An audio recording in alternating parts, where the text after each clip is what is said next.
Vous vous lancez dans la lecture audio de l'analyse littéraire de Le Tour du monde en 80 jours, célèbre ouvrage de Jules Verne. Au fil de cette lecture, vous découvrirez dans un premier temps une brève mise en contexte de l'œuvre et son auteur. Ensuite, un résumé de l'ouvrage vous sera exposé, suivi d'une analyse des personnages et des points clés du roman. Une fois ces différents points abordés, il ne nous restera plus qu'à conclure cette écoute par quelques questions qui pourront alimenter encore davantage votre réflexion. L'auteur. Né à Nantes en 1828, Jules Verne entreprend tout d'abord des études de droit, puis publie à partir de 1852 une pièce de théâtre et quelques nouvelles. Il se lie d'amitié avec l'aventurier Jacques Arago, 1790 à 1954, et rencontre des explorateurs et des scientifiques.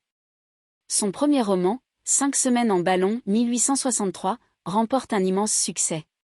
C'est le début des voyages extraordinaires qui se composeront de 18 nouvelles et de 65 romans, parmi lesquels on retrouve Voyage au centre de la Terre, 20 000 lieues sous les mers, Le Tour du monde en 80 jours, 1873, L'île mystérieuse, 1874, Michel Strogoff, 1876 et bien d'autres encore.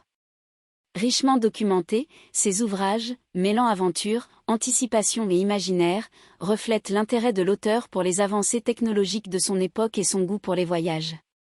En 1886, la mort de son éditeur et ami Pierre-Jules Hetzel, 1814 à 1886, et le déclin de son intérêt pour la science, marquent un tournant dans sa carrière. Il meurt à Amiens en 1905.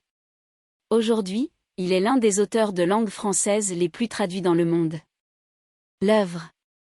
Publié en 1873, le roman d'aventure Le Tour du monde en 80 jours connaît un énorme succès et fait l'objet d'un tirage exceptionnel, suivi de nombreuses traductions, d'une adaptation théâtrale et de la création de produits dérivés. Les lecteurs sont séduits par l'incroyable périple de l'anglais Phileas Fogg, qui a parié de faire le tour du monde en 80 jours, utilisant à cette fin des moyens de transport variés, bateaux, trains, éléphants, traîneaux, etc. Son voyage fera des émules, et plusieurs aventuriers tenteront réellement l'expérience dans les conditions fixées par le roman. Résumé. Chapitre 3. Le mystérieux Phileas Fogg vit à Londres. Riche célibataire âgé de 40 ans, il passe le plus clair de son temps à son club. Un jour de l'année 1872, il engage un nouveau domestique, un Français surnommé Jean Passepartout qui, après avoir exercé plusieurs métiers, souhaite un emploi tranquille. Celui-ci est heureux d'avoir trouvé un travail chez Phileas Fogg, dont la vie est réglée comme un métronome, et la maison confortable et ordonnée. Le soir, pendant une partie de whist au Reform Club, les notables évoquent un important vol commis à la Banque d'Angleterre.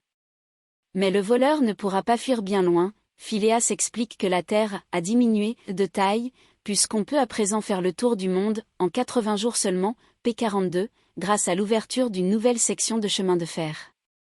Les compagnons du gentleman anglais n'y croient pas, ce calcul ne tient pas compte des possibles naufrages, des problèmes de vent, etc. Phileas Fogg soutient cette idée et parie la moitié de sa fortune qu'il peut relever le défi et qu'il sera de retour le 21 décembre 1872. Il détaille les étapes du voyage. Chapitre 4v. De retour chez lui, il ordonne à Passepartout, très contrarié, de préparer un léger bagage, l'informe qu'il fait partie de l'expédition et emporte, pour le voyage, la moitié de sa fortune. Les Anglais, intéressés par les paris et la géographie, se passionnent pour l'entreprise, et une nouvelle action, la Phileas Fogg, est cotée en bourse. Mais bientôt, le bruit court que Phileas serait l'auteur du vol et qu'il entreprendrait ce voyage pour échapper à la police. Chapitre 6-8. Une semaine plus tard, le détective Fix, en poste à Suez, la première étape du périple de Fogg, attend l'arrivée du voyageur par bateau. Phileas Fogg tient à faire viser son passeport, y faire apposer un visa, pour garder une trace de son passage à Suez.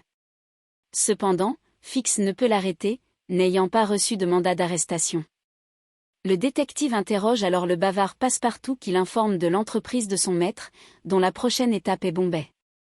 Il évoque également la forte somme d'argent que Fogg transporte. Fix décide de les suivre. Chapitre 9-11.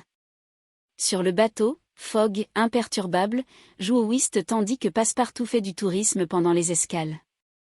Grâce au vent favorable, le bateau arrive à Bombay avec 2 jours d'avance. Phileas y fait viser son passeport. De son côté, Fix est... Nous espérons que vous avez apprécié cet aperçu. Pour continuer à écouter ce livre audio sur Google Play Livres, utilisez le lien dans la description de la vidéo.